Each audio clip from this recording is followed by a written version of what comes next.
applied my second coat of gel stain with a chip brush, and then I wiped away the excess with a clean cloth in nice smooth strokes.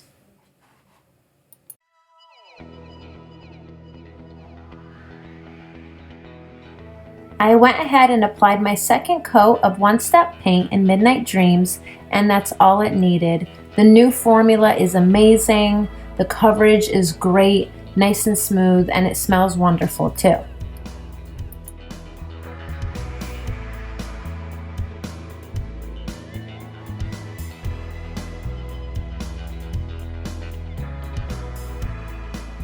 Next, it was time to seal and protect the top of my piece, so I used 2 coats of matte sealer.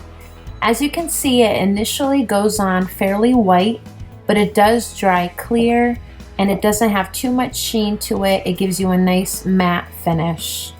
It also doesn't take very long to dry. I would wait 1 to 2 hours between coats.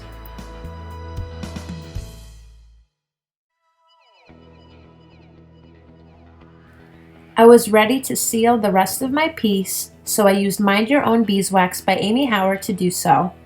I applied it generously with a large round chip brush, and I waited at least 1 hour before I buffed it shiny with a clean cloth.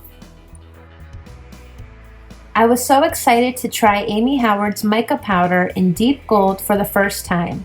I used some Mind Your Own Beeswax and added the mica powder to the mixture and mixed it well. Basically, I created a custom gold gilding wax.